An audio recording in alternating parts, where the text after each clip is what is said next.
नमस्कार सगळ्या माझ्या गोड ताई मैत्रिणींचं पुन्हा एकदा स्वागत नवीन व्हिडिओ व्लॉगमध्ये। तर ताईनो काल व्लॉग आला नाही, शूट काय केलं नाही, पण आज म्हणलं करावं। तर चला इकडे बघा तेजसची बॅग, तेजस आला काय, त्याची सुट्टी संपत पण आली काय, त्याची बॅग मोकळी केली आणि पुन्हा भरायची वेळ आली। तर मागच्या 2-4 आठवड्यात तुम्ही दिवसात तुम्ही पाहिलत की तेजसची बॅग मी सगळी मोकळी केली।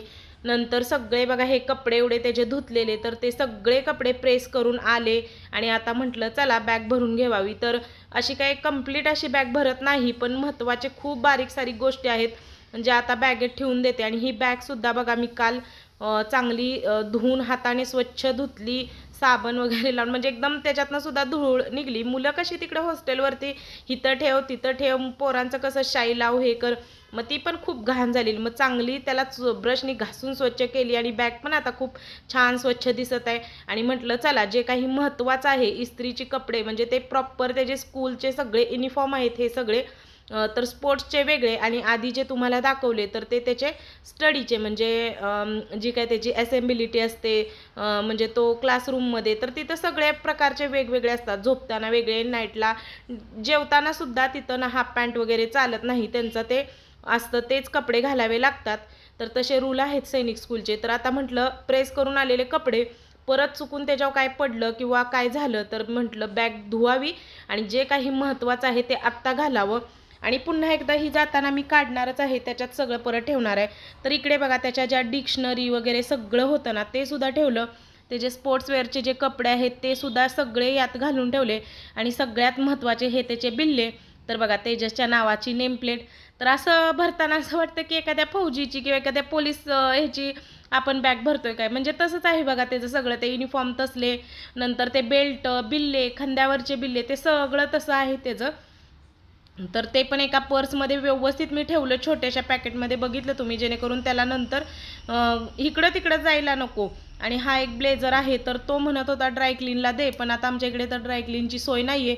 आणि मग मी त्याच्या मम्मीच्या फ्रेंडला, म्हणजे माझ्या पण त्या फ्रेंड आहेत, त्याच्या फ्रेंडची मम्मी, तर मी त्यांना फोन केला तर त्या म्हटल्या काही नाही, जास्त यूज केलेलं नाही, कोमट पाण्याने फक्त कोमट पाण्याने ओलं कापड करून पुसून घ्या ब्लेझर आणि बस झालं, काही होत नाही। मग तसंच मी केलं आणि हे सगळं आता बघा भरून ठेवलं। चला तर बघितलं ताईंनो, त्याची बॅग आता त्याची ही टेम्पररी भरलेली आहे, नवीन कपडे वगैरे ते सगळे त्याचे भरायचे सगळं एकाच ह्या बॅगेत नव्हतं, ही खूप मोठी बॅग आहे खरं तर। आणि आता फक्त काय राहिलेलं, आता उद्या तेजसला मी आणायला जाणार आहे, उद्या हे रविवारी जाऊन घेऊन येणार आहे। त्याला सांगितलंय आता तिकडं आवरून ठेव म्हणून, आईला पण सांगितलंय। तर हे त्याचे 3 गाईड्स आहेत। तर ना कोणाला माहीत नसेल किंवा सगळ्यांना माहीत पण असेल असं काय नाही, पण मी आपली माहिती देते की बघा असे जुने गाईड्स मिळतात, मोठमोठी दुकानं असतात ना तिथं जुने गाईड्स चांगले मिळतात, चांगल्या स्थितीतले। तर आता आम्ही तेजस काल तुम्हाला म्हणजे काल नव्हे, मागच्या वर्षी काय केलेलं तुम्हाला माहिती आहे की मी बऱ्याच वेळा सांगितले, तेजस मराठी मीडियमचा पूर्ण जिल्हा परिषद शाळेचा विद्यार्थी आहे। तर त्याचा आणि इंग्लिशचा म्हणजे तसं म्हणायला गेलं तर दूरचा संबंध नव्हता का, तर आता मराठी शाळा म्हणजे आपलं प्रॉपर मराठी असतं, इंग्लिश विषय असतो, पण मराठी मीडियमची मुलं इंग्लिशमध्ये थोडीशी मागं असतात बघा, एखादा असणारं असतं।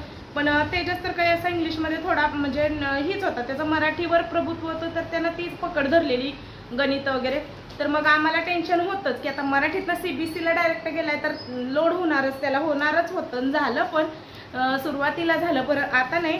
तर हे 3 गाईड्स आहेत, एक सायन्स, मॅथ्स आणि सोशल सायन्स आणि इंग्लिश। तर इंग्लिशचं गाईड त्या बिचाऱ्यानं तिथंच हरवलं, कुठल्या तरी मुलानं घेतलं, ते काय त्याला नंतर तिथं सापडलं नाही का, कुणी घेतलं असेल दिलं नाही ह्याच्या लक्षात नाही, इंग्लिशचं गाईड ह्यातलं गेले। तर आता हे सायन्स, सोशल सायन्स आणि मॅथ्स, तर मागच्या वर्षी नाही म्हटलं तर ह्याला 1,500 रुपये गेलते। आणि ही जुनी गाईड्स आहेत, आपण दुकानात गेलो की ते कराडला एक दुकानच आहे, तिथं जुनेच पुस्तकं गाईड सगळं मिळतं। मग आता हे मागच्या वर्षी आम्ही जुनेच आणलेले, तर हे पण आता देणार आणि परत जुने ह्या वर्षीचे घेऊन येणार। तर ह्या वर्षी आता त्याला मॅथ्स आणि सायन्स, सोशल सायन्स ह्या 3 विषयाचे घेणारच नाही, म्हणजे ही 3 गाईड्स ह्या वर्षी घेणार नाही का, तर आता लास्ट फायनल एक्झामला त्याला आउट ऑफ मार्क पडले। सोशल सायन्सला 80 पैकी 80 पडले, सोशल सायन्सला 75 पडले आणि मॅथ्सला 76 पडले। मग तसे बघायला गेले तर आउट ऑफ ह्याच्यातच मार्क आहेत, त्याच्यामुळे आता त्याला ती एक समज आली की कसा अभ्यास असतो, म्हणजे त्याला ती एक पोर्शन जो असतो ना तो समजलाय कशा टाईपमध्ये CBSEचा अभ्यास असतो, त्याच्यामुळे हे 3 गाईड घेणार नाही. आणखीन आता तो आल्यावर त्याला विचारायचं की गरज आहे का तुला, तो नाहीच म्हणणार आहे का. तर आता तर एक समजलंय का अभ्यासाची पद्धत त्याच्या समजत आली. पण इंग्लिशमध्ये तेजस पहिल्यापासून जर असा त्याला समजायला वेळ जातो, इंग्लिशचं तेवढं एक मग गाईड्स घेणार आहे.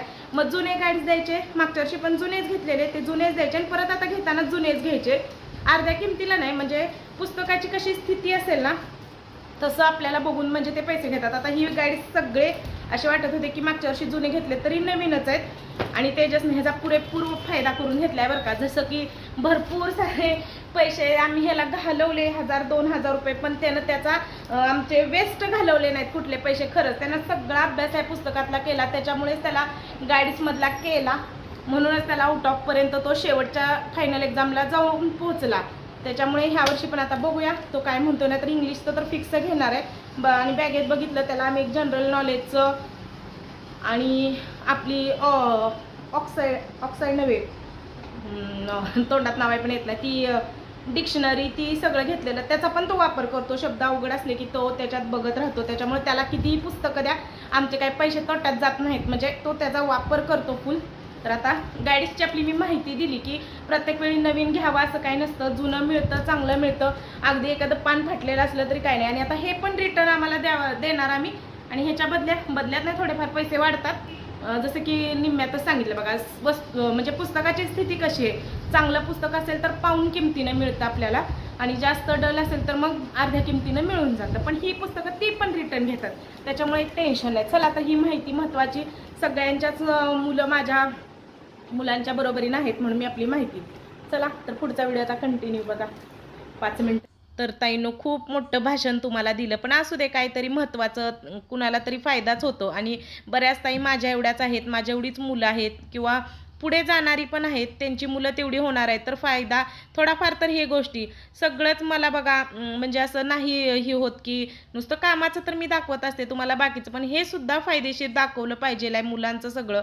तर चला, आज होता शनिवार आणि शनिवारी मी म्हणजे आमचा बाजार, आणि बाजारसुद्धा मी करून आले आणि तो सुद्धा बघा आता वेगळा सगळा केला आहे. चला तर ताईंनो, आज बरेच दिवसांनी तुम्हाला मी भाज्यांचे दर सांगते आमच्या इथले, का तर आता जवळजवळ 2 महिने होऊन गेले बाजारचा काय व्हिडिओ बनवला पण नाही, आणि काय म्हणजे एखाद दुसरा आला असला तर काय दर सांगितले नव्हते. आणि तुमच्याकडं पण कसे आहेत दर, तर तेही मला कमेंट करून सांगा. आणि मी पण काय केले ना आज की बरेच माझ्याकडे फ्लॉवर, गवार, शिमला मिरची शिल्लक आहे, टोमॅटो थोडे, पण टोमॅटो किती का असे ना, टोमॅटो तेवढे लागतात, मग एवढाच भाजीपाला आणलेला आहे.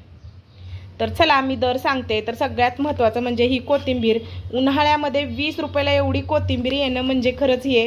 तर एवढी छान आणि ताजी बघा, फ्रेश एकदम कोथिंबीर. तरी कोथिंबीर आहे 20 रुपयाची. ह्या आहेत शेवग्याच्या शेंगा, 10 रुपयाला पेंडी. मेथीची भाजी आहे ती 20 रुपयाची आहे, चांगली आहे मेथीची भाजी पण. भेंडी आणलेली आहे मी 15 रुपयाची पाव किलो. पेरू पण आज मिळाले बाजारात, आणि चांगले ते मोठे असतात ना एकदम, त्यातले हे पेरू आहेत. तर 50 रुपयाचे, अर्धा किलोला वर आहेत थोडेसे, हे म्हणजे 4 बसलेत बघा अर्धा किलोत, थोडे वर आहेत अर्धा किलो. तर हे 50 रुपयाचे पेरू. भेंडी सांगितली 15 रुपयाची.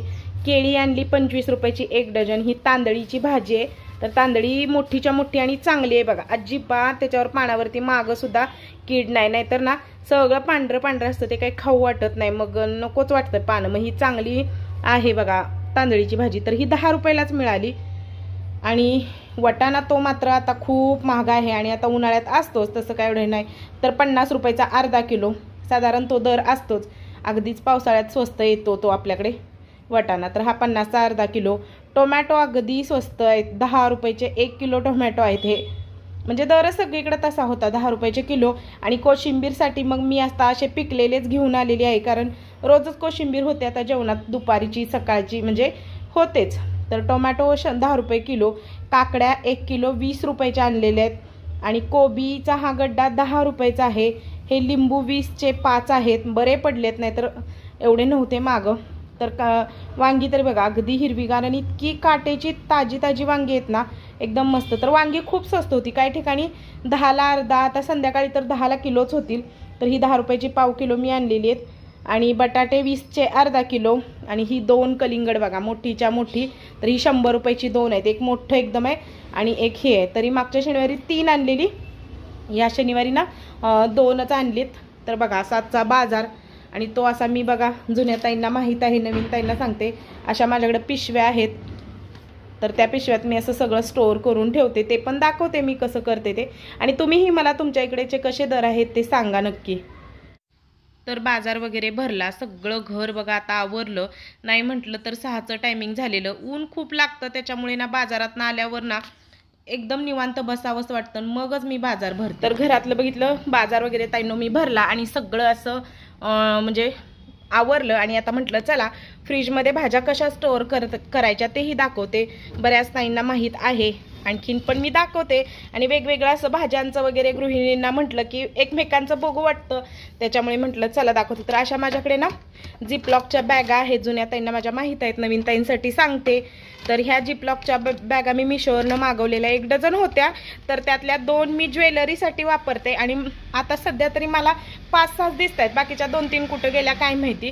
तर बघा अशा पद्धतीने मी सगळ्या भाज्या ठेवते. तर हा फ्लॉवर पण तुम्ही बघू शकताय, मागच्या आठवड्यातला आहे, पण असा उलटा करून. आणि जिपच्या जरी ह्या बॅगा असल्या म्हणजे ह्याला थोडंसं चेन आहे नाही, तर ती बिना लावता अशा पद्धतीने मी उघड्या ठेवते, जेणेकरून ना मॉइश्चरायझर बिलकुल सुटत नाही आणि भाज्यासुद्धा फ्रेश राहतात. तर वांगी, कोबी असं एकत्र ठेवलं तरी चालतं. दोडका वगैरे सुद्धा मी ह्याच्यात ठेवते. तर आता ह्याच्यात गवारीची शेंग आहे मागच्या आठवड्यातली, तर ती पण दाखवते तुम्हाला. बघा कधी कधी नाही करायचं होत, तर ती सुद्धा अजून फ्रेश आहे. आणि गवारी वगैरे काय काय गोष्टी राहतातच. तर हे मागच्या आठवड्यातले टोमॅटो. आणि मी मागचं आणि ह्या आठवड्याचं एकत्र काही सुद्धा करत नाही कधीच, असं वेगवेगळंच नेहमी ठेवते.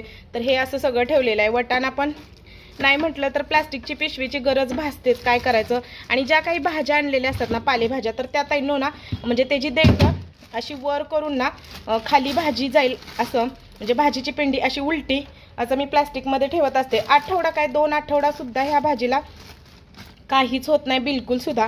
कोथिंबीर पण बघा अशी उलटी ठेवते, जेणेकरून त्याची पानं जी आहेत ना ती बिलकुल सुकत नाहीत. तर इकडे कांद्याची पात पण बघा अशी मस्त अशी मागच्याच आठवड्यातली, तरी पण बघू शकताय आहे अशी फ्रेश आहे. फक्त ती स्वच्छ अशी निवडून वगैरे मी ठेवलेली होती. आणि ह्या एवढा बाजार असा म्हणजे भाजीपाल्याचा इथं मी ठेवते. तर भाजीपाला तर आता ह्या कप्प्यात झाला. इथे काय नाही, एक कलिंगड इथं ठेवलेला आहे. इथे थोडंसं ताक आहे, ताक असतंच नेहमी. आणि हे शेवगे शेंगाशी ठेवलेले आहे. आणि सगळ्याच पालेभाज्या कितीही आणू दे मी ह्याच कप्प्यात स्टोअर करते. तर इकडे ते पन्ह आहे, ते आणखीन आज बनवलेलं, परवा गर ठेवलेला. एक कलिंगड मोठं वरती ठेवलेलं आहे, एक खालती. इकडे काजू बदामचा डबा सुद्धा माझा फ्रीजमध्ये असतो. आणि इकडे सगळे माझे सॉसेस वगैरे, त्याला असा मी ट्रेच केलेला आहे बघा, एक अशा पद्धतीने ठेवते. आणि हा पण एक ऑनलाईन मी मागवलेला एक म्हणजे हे ऑर्गनायझरच आहे. तर याच्यात बघा शिमला मिरची, भेंडी आणि हा पालक स्वच्छ करून असा प्लास्टिकच्या पिशवीत ठेवलेला आहे, मागच्या आठवड्यातला आहे. तरी पण तो ना असा फ्रेश असा राहिलेला आहे. बघ हे 2 कैऱ्या आहेत, काकडी इथे ठेवलेली आहे. तर हा कप्पा इथे भाज्या वगैरे माझं जेवण कधी शिल्लक नसतं. कणिक वगैरे मला सवयच नाही ती फ्रीजमध्ये सगळं असं जेवण माझं कधीच तुम्हाला फ्रीजमध्ये दिसणार नाही. तर हा जो कप्पा आहे ना, इथे छोले थोडे भिजवलेले, इथे एकदम जास्त कुलिंग असतं, मग आपण जे असं ठेवू शकतो इथे. तर इथं फळं मी ठेवती. तर फळं तुम्ही बघितली, आता काय ॲपल संत्रा वगैरे काय नाहीच आहे तर काय ठेवणार. केळं पेरू मी वरती ठेवते. तर बघा अशा पद्धतीने खाली सगळ्या भाज्या हे असं. आणि इकडे अंडी ठेवलेली आहेत. हा ना फ्रीज जास्त वेळ उघडा ठेवला की त्याचा आवाज येतो बघा. तर इकडे लसूण खोबऱ्याचं ते वाटणाचा हाचा स्टीलमध्ये ठेवते मी, प्लास्टिकमध्ये नाही ठेवत ते. आणि इकडे अंडे. आणि इथे काय काय ठेवते बघा, तर इथे ना लसूण नेहमी सोललेला असतो, तर ती बारकी डबी नेहली अनुष्कानं खेळायला म्हणून आता वाटीतच आहे.